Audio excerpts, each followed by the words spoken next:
Hello guys, എല്ലാവർക്കും PH3 ഫാമിലിയിലേക്ക് സ്വാഗതം. അപ്പം ഇന്ന് എൻ്റെ അനിയന്മാരുടെ നേഴ്സറിയിൽ ക്രിസ്മസ് സെലിബ്രേഷനാണ് നമ്മൾ പോകുന്നത്. കൊച്ചസിനൊക്കെ മേടിച്ച് തന്ന ഉടുപ്പിട്ടുകൊണ്ടാണ് പോകുന്നത്. എങ്ങനെയുണ്ടെന്ന് പറയണം. അവന്മാർ കുറേ നേരമായിട്ട് കയറണമെന്ന് പറഞ്ഞിട്ടും കയറുന്നില്ല. പിന്നെ അച്ഛൻ പറഞ്ഞു എന്നിട്ടും അവന്മാർ കയറുന്നില്ല. ചിലപ്പോൾ കരയുമെന്ന് തോന്നുന്നു, അത് നമുക്കറിയത്തില്ല. ഇനി നമുക്ക് നേഴ്സറിയിലേക്ക് കയറാവേ. നല്ല നേഴ്സറിയാണ്. അപ്പോൾ ഗായ്സ്, അപ്പോൾ അച്ഛൻ വന്ന് ഇനി അവന്മാർ കയറാൻ പോകും. അവന്മാരുടെ പേര് ഹിയാൻ ഹയാൻ എന്നാണ്. ഇനി ഞങ്ങൾ നേഴ്സറിയിലേക്ക് കയറാൻ പോവാണ്. നേഴ്സറിയിൽ എത്തിയപ്പോൾ അവന്മാരെ കണ്ടപ്പോൾ അമ്മമാരുടെ കൂട്ടുകാരെല്ലാവരും കൂടെ ഓടി വന്നിട്ടുണ്ട്. അത് കണ്ടപ്പോൾ അവർക്ക് അകത്തേക്ക് കയറാൻ യാതൊരു താല്പര്യമില്ലാതെ വെളിയിൽ തന്നെ നിൽക്കുവാണ്. പയ്യെ പയ്യെ കയറുവാണ്. അതാ മോളും വരുന്നുണ്ട്. അതാ പയ്യെ അകത്തേക്ക് കയറുകയാണ്. കുട്ടികളെല്ലാം ഓടി വന്ന് വാ ഓടി വാ എന്ന് പറഞ്ഞ് നിൽക്കുവാണേ. അപ്പോൾ ക്രിസ്മസ് പരിപാടി ആയതുകൊണ്ട് എല്ലാവരും റെഡ് കളർ ഡ്രസ്സ് നല്ല രസമുണ്ടായിരുന്നേ.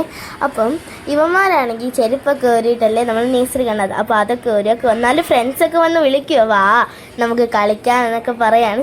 ഞങ്ങളൊക്കെ ഉള്ളത് കൊണ്ട് അവന്മാർക്ക് ചെറിയൊരു നാണമുണ്ട്, അതാണ് അവന്മാർ കളിക്കാൻ പോകാത്തത്. എല്ലാ കുട്ടികളും റെഡ് ഉടുപ്പി വളരെ സുന്ദരി കുട്ടികളായിട്ടുണ്ടല്ലേ. ഇതാണ് അംഗൻവാടിയുടെ അകം. അത് ടീച്ചറാണ്. ഇത് ബാക്കി കുട്ടികളുടെ അച്ഛനും അമ്മയും അതുപോലെ തന്നെ ബ്രദേഴ്സൊക്കെ ഉണ്ട്. അപ്പോൾ ഇനിയിപ്പോൾ കേക്ക് മുറിക്കാൻ തുടങ്ങി. കാരണം പിള്ളേരെല്ലാം ഭയങ്കര ബഹളമായതുകൊണ്ട് കേക്ക് പെട്ടെന്ന് മുറിച്ച് എനിക്ക് കറക്റ്റ് വീഡിയോ എടുക്കാൻ പറ്റിയില്ലേ. അപ്പോൾ കേക്കെല്ലാം മുറിച്ച് എല്ലാവർക്കും കൊടുക്കുകയാണ്. പിള്ളേരെല്ലാം അത് ഓടിച്ചെന്ന് എടുക്കുകയാണ്. അതിനുശേഷം ഇനിയിപ്പോൾ വാർഡ് കൗൺസിലർ എത്തിയേ. അദ്ദേഹത്തിൻ്റെ ആദ്യത്തെ മീറ്റിംഗ് ആണ് കൗൺസിലറായിട്ട് സ്ഥാനമേറ്റിട്ടുള്ള. അപ്പം ടീച്ചർ പറയണത് നമ്മുടെ അംഗൻവാടി ഇവിടെ വരാനുള്ള കാരണക്കാരനും അത് സപ്പോർട്ട് ചെയ്തതെല്ലാം അദ്ദേഹമാണ്. അദ്ദേഹത്തിൻ്റെ ഒരുപാട് കഷ്ടപ്പാട് ഇത്രയും നല്ലൊരു അംഗൻവാടി ഇവിടെ ഉണ്ടായത്. അപ്പോൾ അദ്ദേഹത്തെ ഒരു പൊന്നാട അണിയിച്ച് സ്വീകരിക്കുകയും പിന്നെ അദ്ദേഹത്തിന് ഒരു ക്രിസ്മസ് ഗിഫ്റ്റ് കൊടുക്കുകയൊക്കെ ചെയ്തു കേട്ടോ. വളരെ സന്തോഷത്തിലായിരുന്നു അദ്ദേഹം. കാരണം അങ്ങനെ ഒരു ഗിഫ്റ്റൊന്നും അദ്ദേഹം പ്രതീക്ഷ കാണില്ല. വളരെയധികം സന്തോഷത്തോടെ ഇരിക്കുകയാണ്. പിള്ളേരെല്ലാം എന്ത് സംഭവിച്ചെന്ന് മനസ്സിലാകാതെ അവരും ദേ നോക്കിയിരിപ്പുണ്ട്. അങ്ങനെ എല്ലാവരും കൂടെ കേൾക്കുകയാണ്. അപ്പോൾ ഇതൊക്കെ അറിയാൻ പറ്റിയത് ഇങ്ങനൊരു മീറ്റിങ്ങിന് പോയത് കൊണ്ട് മാത്രമാണ്. അങ്ങനെ അദ്ദേഹം സംസാരിക്കുന്നുണ്ട്. ഒരുപാട് നല്ല ക്രിസ്മസ് വിഷസൊക്കെ തന്നു. അപ്പോൾ ടീച്ചർ പൊന്നാട അണിയിക്കുകയാണ്. പൊന്നാട അടിക്കുന്ന രണ്ട് ടീച്ചറും കൂടെ പൊന്നാടയും ഗിഫ്റ്റും കൊടുക്കുകയാണ്. അപ്പം ഇപ്പം ബാക്കി എല്ലാ കുട്ടികളുടെയും ഇപ്പോൾ പൊന്നാടയൊക്കെ അടിയിച്ച് കഴിഞ്ഞു.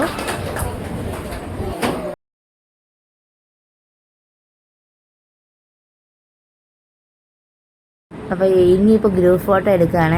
എല്ലാ പിള്ളേരെയും കൂടെ നിർത്തിയൊരു ഗ്രൂപ്പ് ഫോട്ടോ എടുക്കുകയാണ്. എല്ലാ പിള്ളേരെയും കാണാൻ എന്ത് രസമല്ലേ. ഇതിനിടയ്ക്ക് ചക്കടും നിൽപ്പുണ്ട്. ശ്രദ്ധിച്ച് നോക്കിയാൽ മാത്രമേ കാണാം. മോളി സമയത്ത് കേക്ക് കിട്ടി, അത് കഴിച്ചുകൊണ്ട് ഇവിടെ ഇരിപ്പുണ്ട്.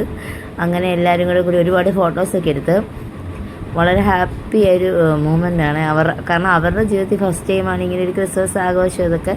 അതുകൊണ്ട് അവർ വളരെ സന്തോഷത്തിലായിരുന്നു. അപ്പം എല്ലാവരും നിന്നു. അദ്ദേഹം എല്ലാവരും ഒന്നും ചെയ്യുന്നിട്ട് നമ്മുടെ മക്കളെ കാണാൻ പോലും കിട്ടണില്ല. ഏതാണെന്ന് പോലും മനസ്സിലാവണില്ല. എല്ലാവരും നല്ല ഭംഗിയുണ്ടല്ലേ.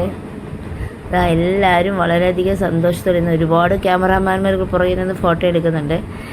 അപ്പോൾ ആ ഫോട്ടോസ് എല്ലാം പോസ്റ്റ് ചെയ്ത് പിള്ളേരും കൗൺസിലറും ഒരു വക്കീൽ അങ്ങനെ എല്ലാവരും കൂടെ നിൽപ്പുണ്ട്. അപ്പോൾ ഇനി ഇത് കഴിഞ്ഞാൽ പറഞ്ഞാൽ പിള്ളേരെല്ലാവരും കൂടെ ഭയങ്കര സന്തോഷത്തിരുന്ന് ഫുഡൊക്കെ കഴിച്ചു. അത് കഴിഞ്ഞ് മോക്കൊരു കൊച്ചിനെ കിട്ടി. ഈ കുട്ടിയാണെങ്കിൽ മോളുടെ അടുത്ത് നിന്ന് മാറുന്നില്ല. ആദ്യമായിട്ടാണ് അവളുടെ അടുത്തൊരു കുട്ടി ചെല്ലുന്നത്. അവിടെ വെച്ച ക്രിസ്മസ് ട്രീ നശിപ്പിക്കുക, ബോളെല്ലാം പറിച്ച് കളഞ്ഞു. ഉണ്ണിയേശോടെ ഉണ്ടോയെന്ന് പോലും അറിയില്ല. അങ്ങനെ എല്ലാവരും ഇവിടെ ഡാൻസ് നടപ്പുണ്ട്. ഒരു ഭാഗത്ത് ഡാൻസ് ചക്കുട് ഡാൻസ് കളിക്കുന്നുണ്ട്. ഡാൻസാണോ ഇടിയാണോ നടക്കുന്നതെന്ന് മനസ്സിലാവണില്ല. അങ്ങനെ എല്ലാവരും ഭയങ്കര അവർ ഭയങ്കര ഹാപ്പിയായിരുന്നു. നമുക്കതെങ്ങനെയാണല്ലോ, അവർ ഭയങ്കര ഹാപ്പി. അത് മോനാണ് നിൽക്കുന്നത്. അവനും ഒരു ബോൾ കിട്ടിയിട്ടുണ്ട്. ആ ബോളുമായിട്ട് ഹാപ്പി. മോളെ കുഞ്ഞാവനെ എടുത്തിട്ടുണ്ട്. അവിടെ നിൽക്കുകയാണ്. ആദ്യമായിട്ടാണ് അവളുടെ അടുത്തൊരു കുഞ്ഞാവ ചെല്ലണത്. ബാക്കി എല്ലാവരും അവളെ അടിക്കാറേ ഉള്ളൂ. ആദ്യമായിട്ടൊരു കുഞ്ഞാവ അവളുടെ അടുത്ത് സന്തോഷത്തോടെ നിൽക്കണത് കാണുന്നത്. പിന്നെ ഞങ്ങൾ അവിടുന്ന് ഫുഡ് ബിരിയാണി ആയിരുന്നു. ടീച്ചറൊക്കെ അടിപൊളി ഫുഡ് ഉണ്ടാക്കിയിരുന്നു. ബിരിയാണി എല്ലാ പിള്ളേരും ഇവിടെ ഇരുന്ന് ഫുഡൊക്കെ കഴിച്ചു. ബിരിയാണിയുടെ അടിപൊളി ബിരിയാണി ആയിരുന്നു കേട്ടോ. അത് കഴിഞ്ഞിട്ട് അവന്മാർ അകത്തിരുന്നാണ് കഴിച്ചത്. ഞാൻ വാരി കൊടുക്കുമായിരുന്നേ. അപ്പോൾ ഫുഡെല്ലാം കഴിച്ചു. മോളിരുന്ന് കഴിക്കുന്നുണ്ട്. എല്ലാവർക്കും വളരെയധികം ഇഷ്ടപ്പെട്ടു. ഇനി ഞങ്ങൾ തിരിച്ച് വീട്ടിലേക്ക് പോയി. ഇത് അംഗൻവാടിയുടെ ഫ്രണ്ടിലുള്ളൊരു സ്ഥലമാണ്. എന്തായാലും അമ്മ ഒരു അരമണിക്കൂറെങ്കിലും കളിച്ചിട്ടേ വരത്തുള്ളൂ. എന്നും അങ്ങനെ തന്നെയാണ്, വരത്തില്ല. ഇന്ന് ഒരാൾ വരാൻ റെഡി ആയിട്ട് നിൽക്കുകയാണ്, ബാക്കി ഒരാൾ ഊഞ്ഞാലാടുവാണ്. നല്ലൊരു അറ്റ്മോസ്ഫിയറും നല്ലൊരു അംഗൻവാടിയുമാണ്. വളരെയധികം സന്തോഷത്തോടു കൂടിയാണ് അവരെ ഞങ്ങളിവിടെ ആക്കിയേക്കുന്നത്. ഇപ്പോൾ ആക്കിയിട്ട് ഒത്തിരി നാളൊന്നും ആയിട്ടില്ല, എന്നാലും വളരെ സന്തോഷമാണ് ഇവിടെ ആക്കുന്നത്. പിന്നെ കളിയെല്ലാം കഴിഞ്ഞ് ഇനി ഞങ്ങൾ വീട്ടിലേക്ക് പോവുകയാണ്. അപ്പം എല്ലാ ദിവസവും നേഴ്സറി പോകാതിരിക്കാൻ ഒരു മടിയില്ല. അപ്പോൾ ബൈ സബ്സ്ക്രൈബ് ചെയ്യാൻ മറക്കല്ലേ.